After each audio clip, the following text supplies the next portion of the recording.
આપણે લોકોએ પ્રકરણ 9 માહિતીના નિયમનનો અભ્યાસ કર્યો.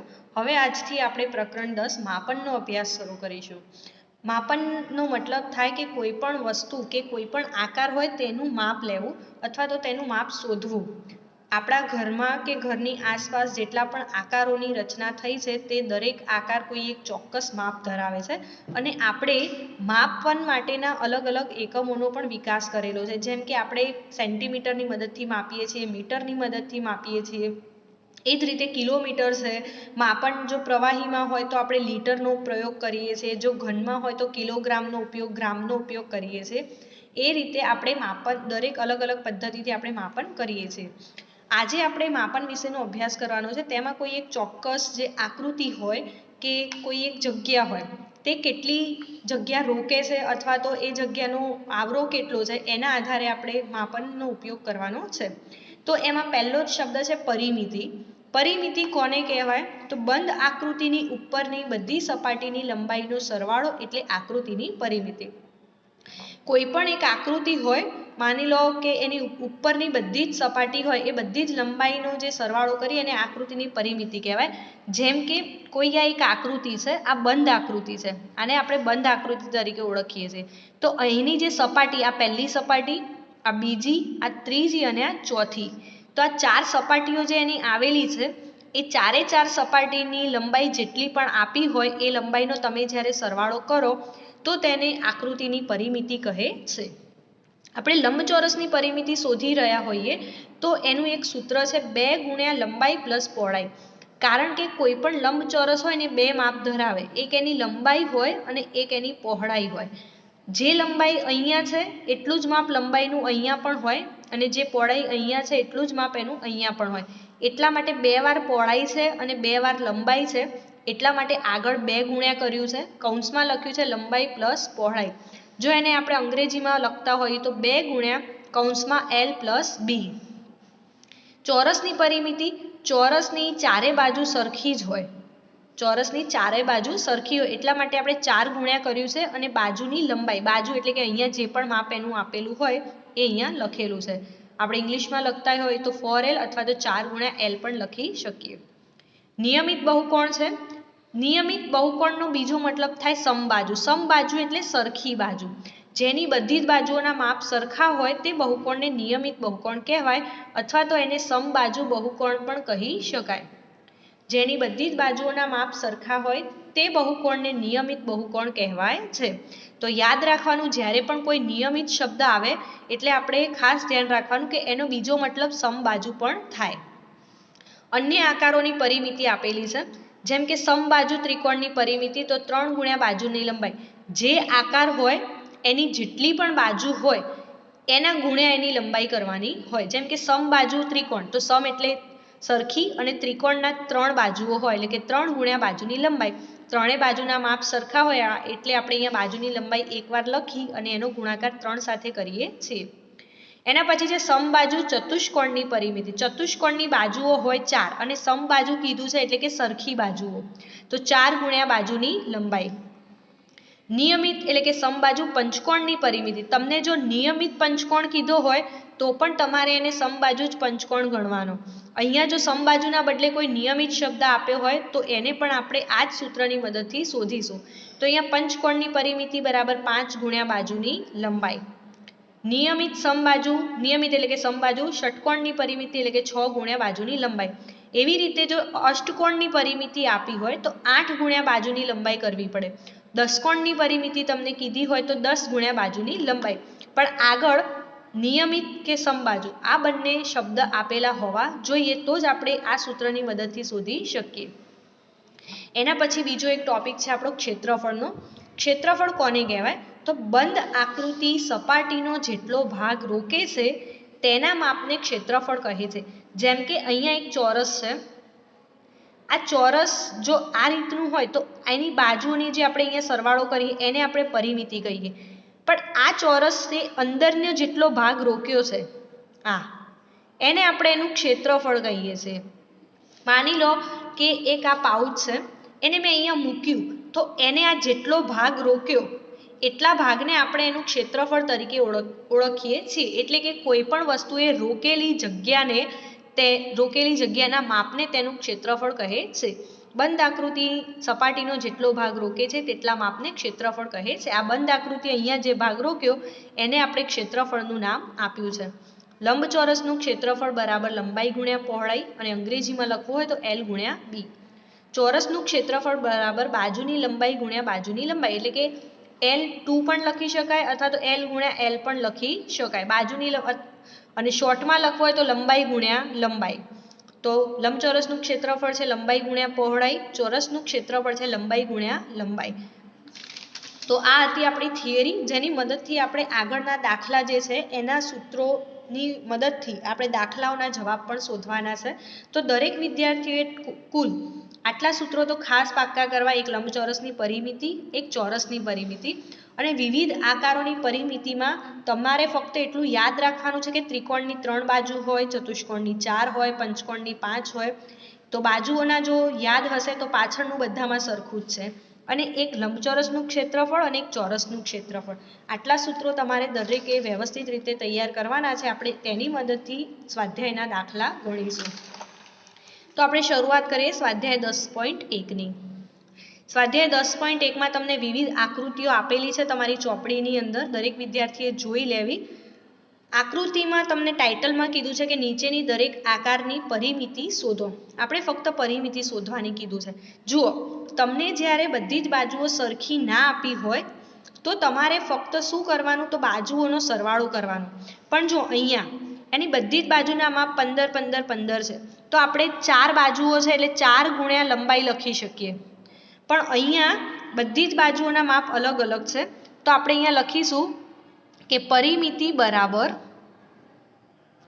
અહીંયાથી શરૂ કરીએ તો 2 semi plus 1 semi plus 5 semi plus 4 semi, અને પછી એનો સરવાળો કરીને આપણે એનો જવાબ શોધવાનો છે. જેમ માપ લખી દીધા છે, હવે આપણે એનો સરવાળો કરીએ તો 2 ને 1 3, 3 ને 4 7 અને 5 12. તો અહીંયા એનો જવાબ આવશે 12 સેમી. હવે આપણે બીનો જવાબ જોઈએ. તો બીમાં જુઓ 23 સેમી, 35 સેમી, 40 સેમી ને 35 સેમી. અહીંયા સામસામેની બાજુઓના માપ સરખા છે, પણ બીજી તો બે બાજુઓના માપ અલગ અલગ છે, એટલે આપણે અહીંયા પણ સૂત્ર ના મૂકી શકીએ. તો આપણે ડાયરેક્ટ એનું ગણતરી કરીશું. પરિમિતિ બરાબર 23 semi plus 35 semi plus 40 semi plus 35 semi, અને પછી એનો સરવાળો શોધીશું. તો દરેક વિદ્યાર્થી એનો જવાબ શોધવાનો છે. એના પછી સી દાખલો જુઓ. ચારે બાજુના માપ સરખા છે અને ચતુષ્કોણ છે આપેલી રકમ. તો આપણે અહીંયા લખીશું ચતુષ્કોણની પરિમિતિ બરાબર, ચતુષ્કોણની પરિમિતિ બરાબર, ચતુષ્કોણની બાજુઓ હોય 4 અને ગુણ્યા લંબાઈ. 15 છે એની બાજુઓ છે 4 અને એની લંબાઈ છે બધાની 15. તો આપણે અહીંયા લખી દઈએ 15, અને 15 ચોક થઈ ગયા આપણી પાસે 60, એટલે કે 60 સેમી. એના પછી જો અહીંયા ડી આપેલો છે, તમને 1 2 3 4 અને 5 બાજુઓ આપેલી છે, તો એને કહેવાય પંચકોણ. તો આપણે અહીંયા લખીશું પંચકોણની પરિમિતિ બરાબર 5 ગુણ્યા લંબાઈ. પંચકોણની બાજુઓ કેટલી હોય? 5. તો અહીંયા લખી દઈએ 5 ગુણ્યા લંબાઈ કેટલી છે? 4 સેમી. તો 5 ચોક 20 સેમી એની માપ છે. એનો પછીનો ઈ દાખલો છે. તમને એક આકૃતિ આપી છે. હવે આવી આકૃતિનો જવાબ મેળવવા માટે આપણે ફરજિયાત એનો સરવાળો જ કરવો પડે. તો અહીંયા આપણે લખીશું પરિમિતિ બરાબર, શરૂઆત કોઈ એક પોઈન્ટથી કરવાની, જેમ કે અહીંયાથી આપણે શરૂઆત કરીએ છીએ. તો 2.5 plus 2.5 plus 0.5 plus 4 semi plus 1 plus 4 plus 0.5 અને પ્લસ 2.5, અને પછી એ બધાનો જ અહીંયા સરવાળો કરી અને આપણે અહીંયા લખવાનો છે. તો દરેક વિદ્યાર્થી એનો જવાબ શોધશે. એના પછી એફ છે. તમને એક સાથિયાની આકૃતિ આપેલી છે. જેમ આપણે આગળમાં કર્યું એ જ રીતે આપણે અહીંયા પણ કરીશું. તો અહીંયા લખીશું આપણે પરિમિતિ બરાબર, અહીંયા સરવાળો બહુ જ લાંબો થશે, અને ખાસ તો દરેક વિદ્યાર્થીએ ખૂબ જ ધ્યાનથી કોઈ એક પોઈન્ટથી શરૂઆત કરવાની છે. જેમ કે હું અહીંયાથી કરી રહી છું 4 plus 1 plus 3 plus 2 plus 3 plus 4, હવે નીચેની અહીંયા લખીશ plus 1 plus 3 plus 2 plus 3 plus 4 plus 1 plus 3 plus 2 plus 3 plus 4 plus 1 plus 3 plus 2 plus 3. તો અહીંયા છેલ્લી વાર આપણે પહોંચી ગયા. તો હવે અહીંયાનો જે જવાબ છે એ પણ દરેક વિદ્યાર્થીએ શોધવાનો છે. આપણે ઓનલાઈન ક્લાસની અંદર એની ચર્ચા કરીશું. તો અહીંયા આકૃતિની મદદથી આપણે પરિમિતિ શોધી. અહીંયા જે આકૃતિઓ આપેલી છે એ દરેક વિદ્યાર્થીએ પેન્સિલ અને સ્કેલની મદદથી વ્યવસ્થિત દોરવાની છે. જેમ કે મેં અહીંયા દોરી છે અને તમને લોકોને દેખાઈ પણ રહી છે ક્લાસની અંદર. આકૃતિની અંદર તમે ઈચ્છો તો કલર કરી શકો છો, પણ ફક્ત ને ફક્ત પેન્સિલ કલરનો જ ઉપયોગ કરવાનો છે. પેન્સિલ કલર સિવાયના કોઈ પણ કલરનો ઉપયોગ કરવાનો નથી. ચલો હવે આપણે જોઈએ પ્રશ્ન નંબર 2. લંબાઈ છે 40 સેમી, બાજુઓ છે 10 સેમી. લંબચોરસ ડબ્બાના ઢાંકણને બંધ કરવા માટે જરૂરી ટેપની લંબાઈ શોધો. તમને તમારી ચોપડીની અંદર આખી રકમ આની આપેલી છે કે 10 સેમી લંબાઈ અને 40 સેમી લંબાઈ અને 10 સેમી બાજુઓ ધરાવતા એક લંબચોરસ ડબ્બાનું ઢાંકણ ચારે બાજુથી બંધ કરવા માટે ટેપ વડે બંધ કરેલ છે. તો એના માટેની જરૂરી ટેપની લંબાઈ તમે શોધો. સૌથી પહેલાં જ્યારે કોઈ પણ વસ્તુ તમને આપી હોય અથવા તો કોઈ પણ આકૃતિની તમારે પરિમિતિ શોધવાની હોય તો એક વસ્તુ તમારે ખાસ ધ્યાન રાખવાની કે તમારે એક કાચી આકૃતિ બનાવવાની છે. જેમ કે તમને કીધું છે કે લંબાઈ અને બાજુઓ, તો આ રીતે આપણે એક આકૃતિ પહેલાં દોરી દઈશું. એની બે માપ આપેલા હોય ને એટલે તમારે સમજી જ જવાનું કે લંબચોરસનું જ માપ હોય, અને તમને તો અહીંયા કહી દીધું છે કે લંબચોરસ ડબ્બાને. તો આપણે અહીંયા એક લંબચોરસ આકારની રચના કરીશું કાચી આકૃતિમાં. લંબાઈ કીધી છે 40 અને બાજુઓ કીધી છે 10. તો અહીંયા પણ 40 હોય ને અહીંયા પણ 10 હોય. હવે આપણે પરિમિતિ આને બંધ કરવાનું છે ચારે બાજુથી. આ બધી જ બાજુથી આને બંધ કરવાનું છે. તો એનો મતલબ કે પરિમિતિ શોધવાની છે. તો આપણે લખીશું લંબચોરસની પરિમિતિ બરાબર 2 ગુણ્યા લંબાઈ પ્લસ પહોળાઈ. 2 ગુણ્યા લંબાઈ છે 40 અને પહોળાઈ છે 10. તો 2 ગુણ્યા 40 ને 10 50 થઈ ગયા અને 50 દૂ થઈ ગયા 100. પાછળ તમને સેમી કીધું છે એટલે અહીંયા આપણે સેન્ટીમીટર શબ્દનો ઉલ્લેખ કરવો પડે. તો આપણે અહીંયા લખી દીધું 100 સેમી. જ્યારે પણ વ્યવહારિક દાખલા આપેલા હોય તો તમારે અહીંયા નીચે લખવું પડે કે માટે જરૂરી ટેપની લંબાઈ 100 સેમી છે. જરૂરી ટેપની લંબાઈ 100 સેન્ટીમીટર છે. હવે તમને પ્રશ્ન નંબર 3ની અંદર વાત કરી છે કે એક ટેબલની ઉપરની સપાટીની લંબાઈના માપ 2 મીટર 25 સેમી અને 1 મીટર 50 સેમી છે. આ સપાટીની પરિમિતિ કેટલી થાય? તમને બે માપ આપ્યા છે, એનો મતલબ એ થયો કે બંને માપ લંબચોરસ આકૃતિના છે. કોઈ પણ જગ્યાએ કોઈ પણ વ્યવહારિક દાખલામાં જ્યારે પણ બે માપ આપેલા હોય તો આપણે સમજી જવાનું કે એ લંબચોરસની પરિમિતિ દર્શાવે છે. તો અહીંયા લંબાઈનું માપ છે 2 મીટર 25 સેમી, બાજુનું માપ છે 1 મીટર 50 સેમી. હવે તમને એટલું આપણે 8મા પ્રકરણની અંદર ભણી ગયા છીએ કે જ્યારે પણ 2 એકમના માપ આપ્યા હોય તો આપણે એને 1 એકમમાં ફેરવવું પડે. તો આપણે સૌથી પહેલાં લંબાઈનું લઈશું. તો લંબાઈ બરાબર 2 મીટર 25 સેમી. સેમી છે તો 100 સેમી બરાબર 1 મીટર થાય છે. 100 સેમી બરાબર 1 મીટર. તો અહીંયા આપણે લખીશું 2 પ્લસ 25/100. તો 2 પ્લસ 0.25 એટલે કે 2.25 મીટર. હવે આપણે પહોળાઈનું માપ લઈ લઈએ. પહોળાઈ બરાબર 1 મીટર 50 સેમી. 1 પ્લસ 50/100. 1 પ્લસ 0.50 એટલે અહીંયા થઈ ગયું 1.50 મીટર. બંને એકમ આપણને સરખા મળી ગયા છે અહીંયા. હવે આપણે આગળના દાખલાની શરૂઆત કરીશું. તો એના માટે શું કરવાનું છે? તો ફક્ત આપણે સૂત્ર મૂકવાનું છે. કયું સૂત્ર મૂકીશું? તો લંબચોરસની પરિમિતિ બરાબર,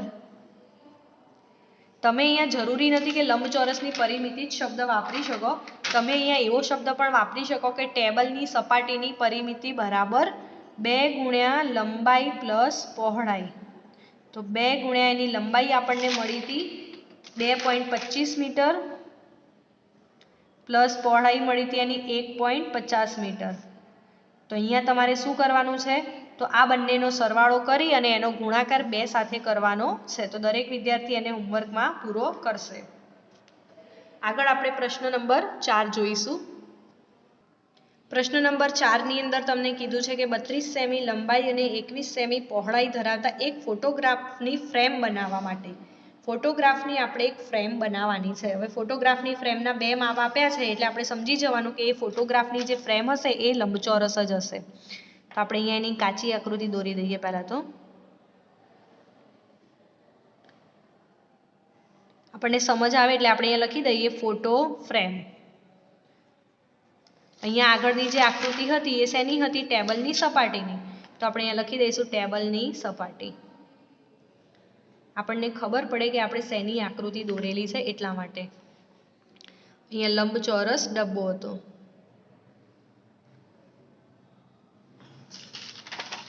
ચલો હવે 32 સેમી લંબાઈ કીધી છે તો અહીંયા લખીશું 32 સેમી અને 21 સેમી પહોળાઈ કીધી છે તો અહીંયા લખીશું 21 સેમી. હવે અહીંયા લખીએ ફોટો ફ્રેમની લાકડાની પટ્ટી જોઈશે. તો લાકડાની પટ્ટીની પરિમિતિ શોધીએ.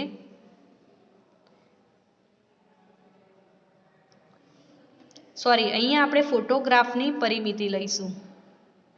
ફોટોગ્રાફની પરિમિતિ એટલા માટે કારણ કે આપણે અહીંયા લાકડાની પટ્ટી લગાવવાની છે પણ છે ફોટોગ્રાફની ફ્રેમ. તો અહીંયા લખીશું આપણે ફ્રેમની પરિમિતિ બરાબર,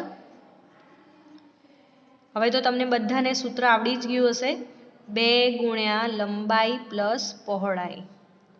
તો 2 ગુણ્યા એની લંબાઈ છે 32 અને પહોળાઈ છે 21.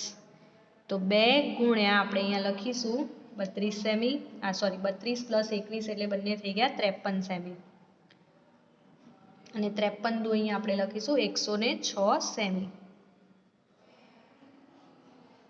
તો અહીંયા લખીશું માટે આપણે લંબાઈની લાકડાની પટ્ટી જોઈએ છે તો અહીંયા લખીશું ફોટોગ્રાફની ફ્રેમ માટે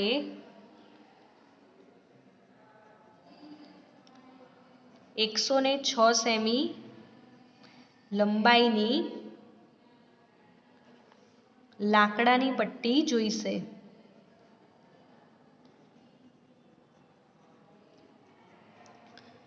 હવે આગળ પ્રશ્ન 5 જોઈએ. લંબચોરસ આકારના જમીનના ટુકડાની લંબાઈ 0.7 કિમી અને પહોળાઈ 0.5 કિમી છે. તેને ચારે તરફ તારની 4 હાર વડે બંધ કરવા માટે કેટલી લંબાઈનો તાર જોઈએ? તો શું કહે છે? લંબચોરસ આકારના જમીનના ટુકડાની લંબાઈ. તો આ એક લંબચોરસ આકારનો જમીનનો ટુકડો છે. લખીએ અહીંયા જમીનનો ટુકડો. એની લંબાઈ કેટલી છે? 0.7 કિમી અને એની પહોળાઈ છે 0.5 કિમી. હવે આ જે જમીનનો ટુકડો છે એની ચારે બાજુ તાર વડે હાર કરવાની છે. તો સૌથી પહેલા તો આપણે એની પરિમિતિ શોધવી પડે. પણ તમને અહીંયા બીજો એક શબ્દ આપ્યો છે 4 હાર. તમે જ્યારે એની પરિમિતિ શોધી લો એના પછી તમારે એને 4 વડે ગુણવું પડે. તો આપણે અહીંયા પહેલા લખીએ કે જમીનના ટુકડાની પરિમિતિ બરાબર, જમીનના ટુકડાની પરિમિતિ બરાબર 2 ગુણ્યા લંબાઈ પ્લસ પહોળાઈ, 2 ગુણ્યા 0.7 પ્લસ 0.5 એટલે કે 2 ગુણ્યા 1.2 થઈ ગયું. 7 ને 5 12 થાય એટલે અહીંયા એક પોઈન્ટ મૂક્યો છે. એના પછી 12 દુ 24 એટલે કે 2.4 કિમી થઈ ગયું. હવે આપણને આ પરિમિતિ તો મળી ગઈ. હવે આપણે જે પેલું લખતા હતા ને એ જ રીતે કે એક હાર કરવા માટે 2.4 જોઈએ તો 4 હાર કરવા માટે કેટલા? તો અહીંયા આપણે આવી રીતે લખી શકીએ કે એક હાર માટે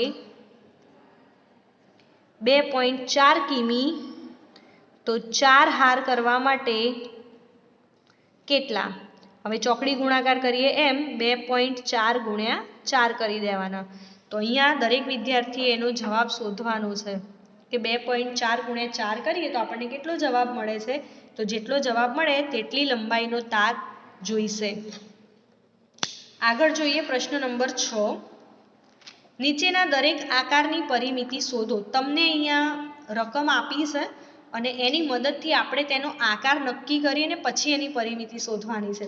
તો જેમ કે પહેલું છે કે 3 સેમી, 4 સેમી અને 5 સેમી લંબાઈની બાજુવાળો ત્રિકોણ. તો પહેલાં તો આપણે એક ત્રિકોણની રચના કરી દઈએ. અહીંયા આ રીતે એક નાના ત્રિકોણની આકૃતિ આપણે અહીંયા તૈયાર કરી દઈએ એટલે આપણને આઈડિયા આવી જાય કે આપણે શું કરવાનું છે, કયું સૂત્ર મૂકવાનું છે. તો એક બાજુ છે એની 3 સેમી, બીજી છે 4 સેમી અને ત્રીજી છે 5 સેમી. હવે જો અહીંયા તમને ત્રિકોણની ત્રણેય બાજુઓ અલગ અલગ મળી તો આપણે અહીંયા સૂત્ર મૂકી શકીએ નહીં. તો આપણે અહીંયા એનો સરવાળો કરવો પડે. ત્રિકોણની પરિમિતિ બરાબર 3 semi plus 4 semi plus 5 semi. તો 3 ને 4 7 ને 5 12. તો અહીંયા લખી દઈએ કે 12 સેમી. તો ત્રિકોણની પરિમિતિ છે 12 સેમી. બીજો છે 9 સેમી લંબાઈની બાજુવાળો સમબાજુ ત્રિકોણ. સમબાજુનો મતલબ થાય કે એની બધી જ બાજુઓના માપ કેવા છે? સરખા. તો આપણે અહીંયા આકૃતિ દોરી દઈશું એની અને બધી જ બાજુના માપ દર્શાવીશું. 9 સેમી, 9 સેમી અને 9 સેમી. બધી જ બાજુઓના માપ સરખા હોય 9 સેમી તો આપણે અહીંયા સૂત્ર આ રીતે મૂકવાની જરૂર છે નહીં. આપણે અહીંયા ડાયરેક્ટ લખીશું કે ત્રિકોણની પરિમિતિ બરાબર 3 બાજુ એટલે કે 3 ગુણ્યા લંબાઈ. તો 3 ગુણ્યા 9, 9 તરી 27 સેમી. એ જ રીતે તમને સી આપ્યો છે સમદ્વિ બાજુ. સમદ્વિ બાજુ એટલે કે જેની બે બાજુ સરખી હોય તે. તો જેની સમાન બાજુની લંબાઈ 8 સેમી અને ત્રીજી બાજુની લંબાઈ 6 સેમી છે. તો કોઈ એક ત્રિકોણ છે કે જેની બે બાજુની લંબાઈ સરખી છે. આ રીતની આ છે બાજુની લંબાઈ 8 સેમી તો અહીંયા પણ બીજી બાજુ એની 8 સેમીની છે અને એક બાજુનું માપ છે 6 સેમી. આપણે જો ઉપરનું સૂત્ર વાપરવું હોય તો એની ત્રણેય બાજુ સરખી હોવી જોઈએ. પણ અહીંયા બે બાજુ સરખી છે અને એક બાજુ અલગ છે એટલા માટે આપણે આ સૂત્ર વાપરી શકીશું નહીં. અહીંયા જે પ્રમાણે આપણે એનો સરવાળો કર્યો છે બાજુનો એ જ રીતે આપણે અહીંયા પણ એના બાજુઓનો સરવાળો કરવો પડશે. તો દરેક વિદ્યાર્થીએ આને સ્વપ્રયત્ને જવાબ શોધવાનો જ રહેશે. વ્યવહારિક દાખલાની અંદર ખૂબ જ ધ્યાનથી સૌપ્રથમ કાચી આકૃતિ બનાવી અને પછી એનો જવાબ મેળવવાનો પ્રયત્ન કરવો. એના પછી છે પ્રશ્ન નંબર 7. જેની બાજુઓના માપ 10 સેમી, 14 સેમી અને 15 સેમી છે તેવા ત્રિકોણની પરિમિતિ શોધો. જે સેમ આપણે આગળ જે અહીંયા શોધ્યું એ જ પ્રમાણે આનો પણ તમારે જવાબ શોધવાનો છે. તમને ત્રિકોણની આકૃતિ આપી છે. એક બાજુનું માપ છે 10 સેમી, બીજાનું છે 14 સેમી અને ત્રીજાનું છે 15 સેમી. તો આપણે જે દાખલામાં અહીંયા શોધ્યું સરવાળો કરીને જે ત્રણેય બાજુના માપ એના અલગ અલગ હતા એ જ પ્રમાણે આપણે અહીંયા પણ એનો જવાબ મેળવવાનો છે. તો આ દાખલો પણ દરેક વિદ્યાર્થીએ હોમવર્કમાં શોધવાનો રહેશે. એના પછી છે પ્રશ્ન નંબર 8. જેની દરેક બાજુનું માપ 8 મીટર છે તેવા નિયમિત ષટકોણની. હવે ષટકોણની બાજુઓ કેટલી હોય? ષટકોણની બાજુ છે 6 અને નિયમિત કીધો છે એટલે આપણે નિયમિત આકારનો જે ષટકોણ હોય જેની બધી જ બાજુઓના માપ 8 મીટર હશે એવો ષટકોણ દોરી અને એની પરિમિતિ શોધવાની છે. તો અહીંયા ષટકોણની આકૃતિ દોરી છે.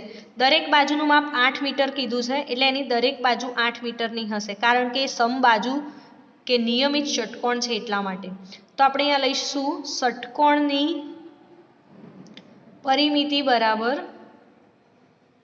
ષટકોણની બાજુ હોય 6 એટલે કે 6 ગુણ્યા લંબાઈ. તો 6 ગુણ્યા લંબાઈ છે એની 8 એટલે 8 છંગ 48 મીટર. તો અહીંયા જે ષટકોણ છે એનું માપ આપણને મળશે 48 મીટર. એ જ પ્રમાણે પ્રશ્ન નંબર 9 ની અંદર તમને કીધું છે કે 20 મીટર પરિમિતિવાળા ચોરસની એક બાજુનું માપ શોધો. તો આપણે પ્રશ્ન નંબર 9 સાથે હવે નેક્સ્ટ વિડીયોમાં મળીશું અને એનો જવાબ શોધવાનો પ્રયત્ન કરીશું. ત્યાં સુધી બાય.